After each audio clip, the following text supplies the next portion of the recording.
कहानी की शुरुआत होती है एक आदमी से जिसकी आंख खुली तो उसने देखा कि वह एक बड़ी सी क्यूबिक जेल में कैद था। जब उसने बाहर निकलने की कोशिश की तो वह छोटे छोटे कमरों में गुम हो गया।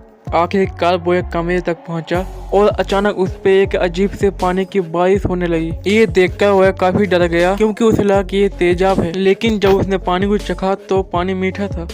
उसे बहुत प्यास लगी थी तो वह काफी सारा पानी पी गया, लेकिन कुछ ही देर में वो पानी एक अजीब से केमिकल में बदल गया और उसका पूरा सही पिघलने लगा, जिससे उसकी तुरंत ही मौत हो गई।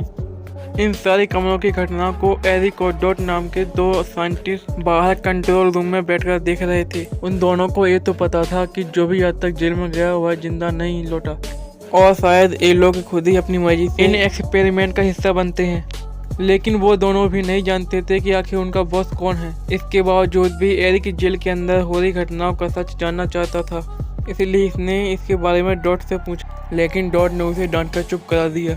और इस काम के अलावा वो दोनों चेस भी खेलते थे, जिसमें एरिक डॉट की चाल पहले ही समझ जाता था। वहाँ उन्हें खाने की जगह सप्लीमेंट की गोलियां दी जाती थी। फिर उन दोनों को एक दिन एक टास्क दिया गया। उन्हें कैसेंड्रा नाम की एक लड़की के दिमाग में जाकर उसकी याददाश्त मिटानी थी। जब एरिक उसके यादों में घुसा तो वह अपनी बेटी के साथ जंगल में घूम रही थी, लेकिन अचानक वहाँ एक गुंडे ने आकर उन दोनों का अगवा कर लिया और माँ बेटी दोनों को बेहोशी का इंजेक्शन दे दिया। लेकिन बेहोश होने से पहले कैसेंड्रा ने उसका मास्क हटा दिया और उसने देखा कि उसके माथे पर क्यूब जैसा कुछ चिन्ह बना था। कुछ समय बाद कैसेंड्रा की आंख खुली तो उसने देखा कि वह उसी क्यूबिक जेल में कैद थी। उसने मदद के लिए काफ़ी आवाज़ें लगाई, लेकिन कोई फायदा नहीं हुआ। लेकिन अब उसे एहसास हुआ कि अपनी जान बचाव उसी के हाथ में है, इसलिए उसने बाहर निकलने की रास्ता ढूंढना शुरू कर दिया।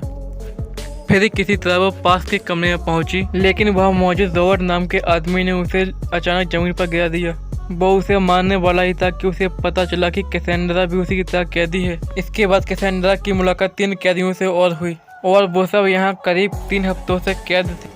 अब हम देखते हैं कि रॉबर्ट के माथे पर वही चिन्ह है जो कैसेंड्रा के किडनैपर के माथे पर चिन्ह था, लेकिन उन सब की याददाश्त मिटा दी गई थी, इसलिए उनको अपने बारे में कुछ भी मालूम नहीं था। लेकिन उन सब ने यहाँ से बाहर निकलने का रास्ता ढूंढना शुरू कर दिया। सबसे पहले एक आदमी ने अपना जूता फेंक कर देखा कि कहीं कोई खतरा तो नहीं, पर जब जूते को कुछ नहीं हुआ तो वो चुपचाप कमरे के अंदर घुस आया। लेकिन उसी वक्त तेज धार धागों से पूरा कमरा भर गया और इन्हीं धागों ने इस आदमी को कई हिस्सों में काट दिया, जिससे उसको बेहद दर्दनाक मौत मिली। ये देखकर उसके बाकी के साथी काफ़ी डर गए थे, लेकिन फिर भी वो आगे बढ़ते रहे।